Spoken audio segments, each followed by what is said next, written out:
namaku Ricky. Dan ini pengalaman yang sampai sekarang, masih bikin aku mikir 2 kali kalau mau naik gunung lagi. Waktu itu, momen libur lebaran. Aku, Rio, dan Pian sepakat buat naik Mount Sumbing. Gas nggak? Mumpung libur panjang, kata Rio di grup. Tanpa banyak pikir, kami langsung setuju. Jujur aja, kami udah beberapa kali naik gunung. Jadi ngerasa cukup pengalaman. Hari itu base camp rame banget. Pendaki dari berbagai daerah tumplek jadi satu. Tenda warna-warni, suara ketawa, bahkan ada yang bawa speaker kecil. Ini MH bukan gunung, ini pasar, celetuk Pian sambil ketawa. Aku cuma senyum. Suasananya emang hidup banget. Kami mulai naik sekitar siang. Jalur awal masih santai, tanahnya padat, dan masih banyak pendaki yang naik bareng-bareng. Enak ya rame gini, nggak sepi, kata Rio. Iya, amanlah, jawabku. Awalnya semua terasa normal.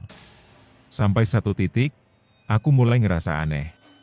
Kami berhenti sebentar buat istirahat. Saat itu, angin tiba-tiba berhenti. Suara orang-orang di sekitar mendadak terasa jauh. Padahal tadi jelas rame. Yan, lo denger nggak? Tanyaku pelan. Denger apa? Dia balik nanya. Aku diam sebentar. Kayak, tiba-tiba sepi aja. Rio langsung nyeletuk. Ah, paling perasaan lo aja. Aku ngangguk, berusaha mikir positif. Kami lanjut jalan lagi.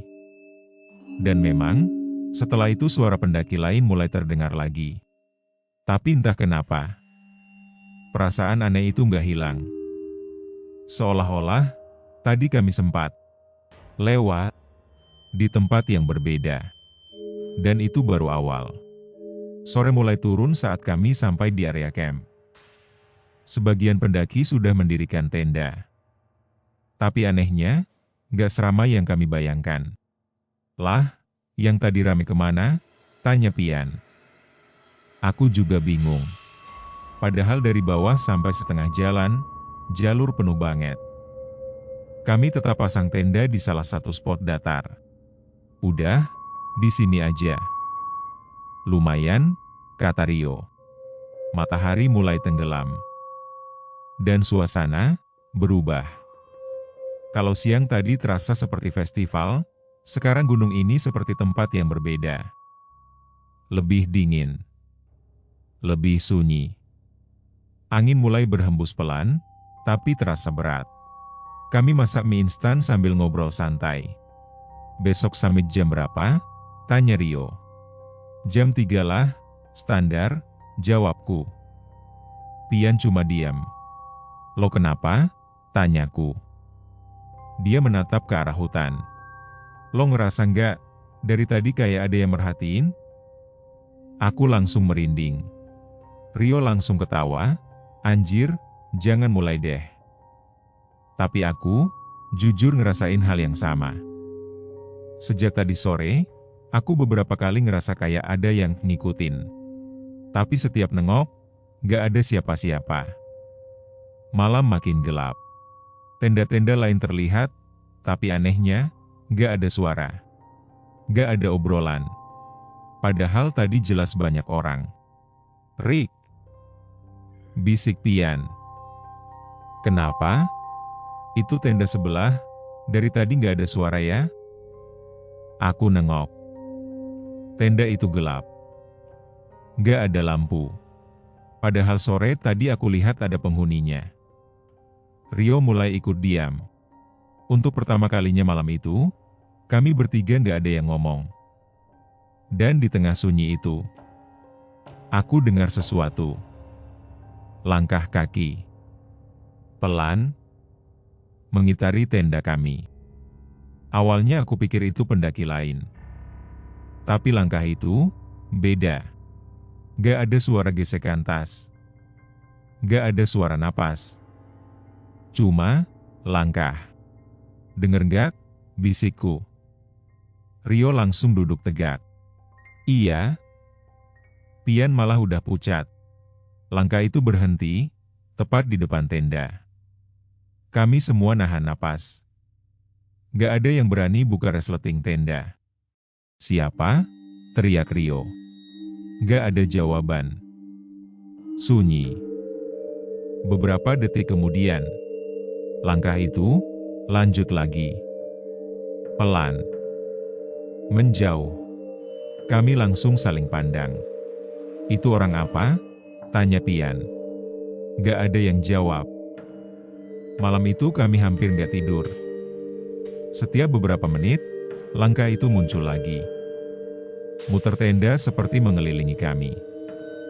Dan yang bikin merinding, jumlah langkahnya kadang lebih dari 1. Jam 3 pagi, alarm dari HP Rio berbunyi pelan. Kami bertiga terbangun dengan kondisi setengah sadar. Udara dingin menusuk sampai ke tulang, dan anehnya, suasana di sekitar tenda tetap sunyi. Gak ada suara pendaki lain yang biasanya juga bangun untuk summit. Sepi banget ya. Gumamku sambil pakai jaket.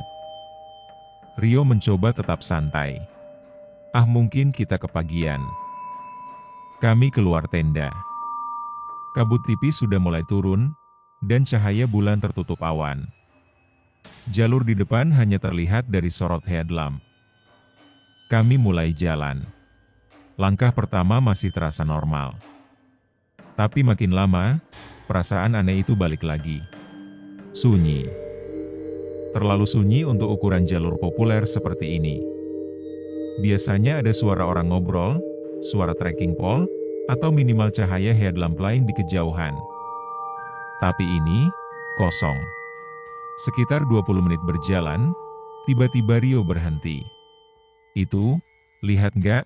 Katanya sambil menunjuk ke depan. Di kejauhan, sekitar 15 meter dari kami, ada seseorang berdiri di tengah jalur. Diam. Nggak bergerak.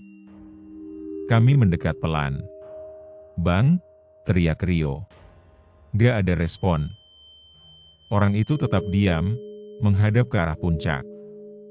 Saat kami makin dekat, dia mulai jalan lagi. Pelan. Seperti sengaja menjaga jarak.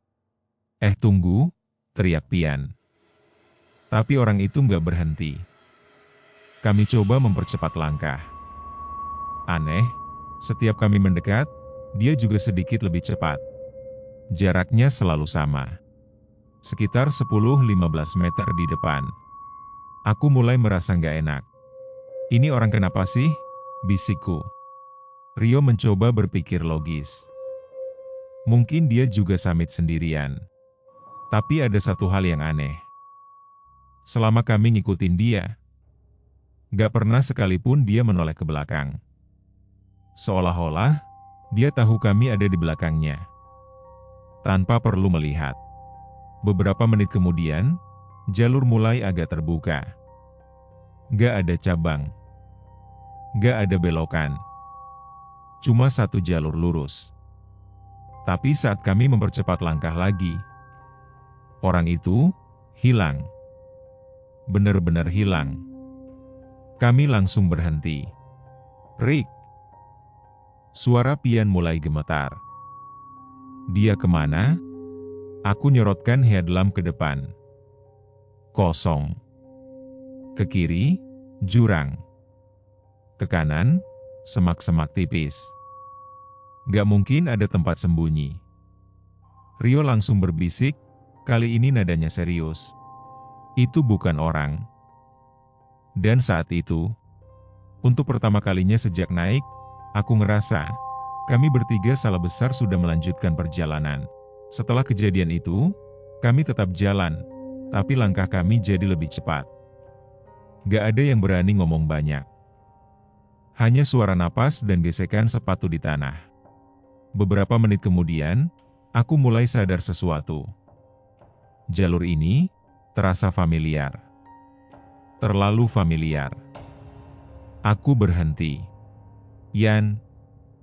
Rio, kita tadi lewat sini nggak sih? Mereka juga berhenti. Rio nyorot sekitar. Ada batu besar di sebelah kiri jalur. Pian langsung bilang, ini tadi kita lewatin. Aku langsung merinding. Berarti kita muter? Mana mungkin? Rio masih mencoba menyangkal. Kami lanjut jalan lagi. Lebih cepat. Tapi 10 menit kemudian, kami lihat batu yang sama lagi. Di posisi yang sama. Dan saat itu, semua langsung diam. Gak ada yang bisa menyangkal lagi. Kita muter. Bisik Pian. Suasana langsung berubah. Yang tadinya cuma aneh, sekarang jadi menakutkan. Rio mulai panik. Jangan bilang kita kesasar. Aku mencoba tetap tenang. Tenang, mungkin kita salah ambil jalur. Tapi dalam hati, aku tahu ini bukan sekadar salah jalur. Tiba-tiba, suara tawa terdengar. Pelan. Dari belakang. Kami bertiga langsung membeku. Tawa itu, bukan seperti orang bercanda. Lebih seperti, seseorang yang menikmati melihat kami panik. Rio langsung nengok ke belakang. Kosong. Tapi suara itu masih ada. Pelan, lalu menghilang. Anjir, gue gak kuat, kata Pian dengan suara hampir menangis. Aku bisa lihat tangannya gemetar.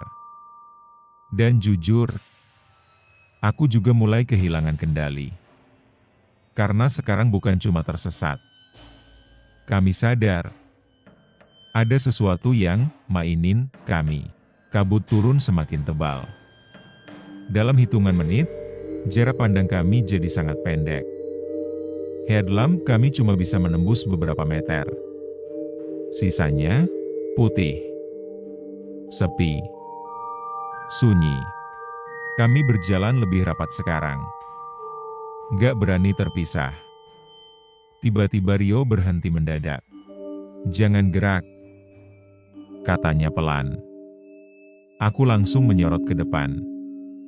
Dan di situ, ada sosok. Berdiri. Diam. Tingginya, lebih dari manusia biasa.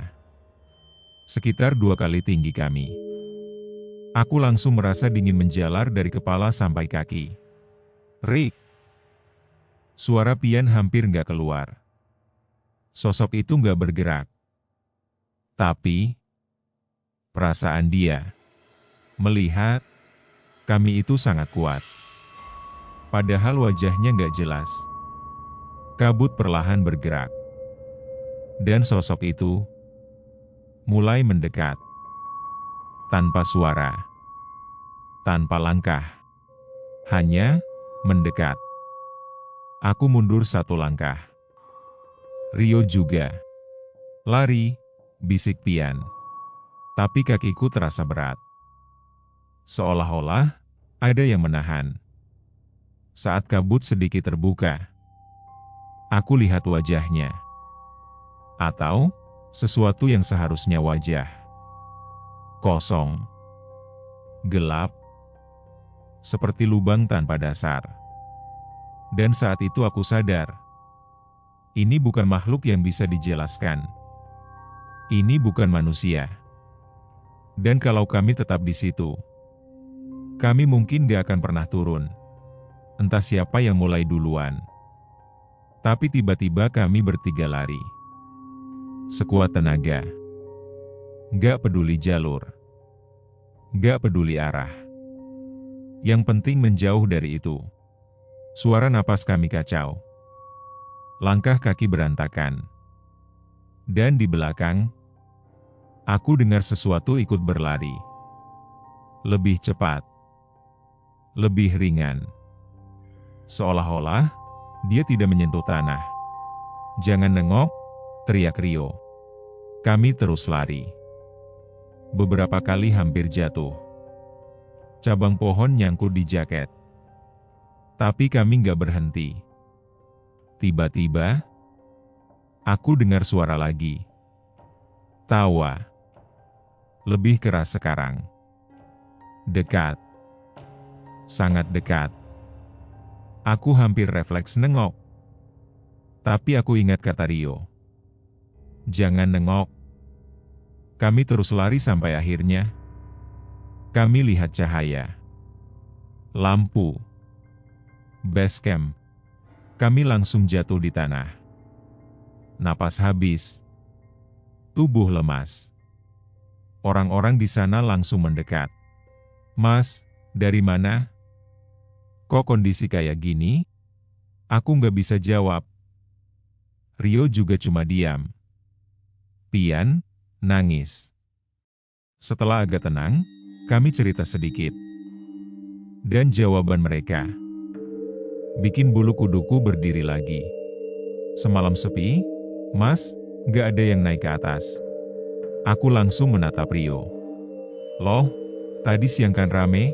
Tanyaku. Orang itu menggeleng. Sejak sore banyak yang turun. Malam hampir kosong. Aku diam. Pikiranku langsung balik ke awal. Ke jalur yang ramai. Ke tenda-tenda. Ke orang yang kami lihat. Kalau itu bukan pendaki. Lalu siapa? Dan satu hal yang sampai sekarang masih bikin aku takut. Perasaan itu. Perasaan kalau malam itu kami tidak pernah benar-benar sendirian. Dan mungkin masih ada yang mengikuti kami turun.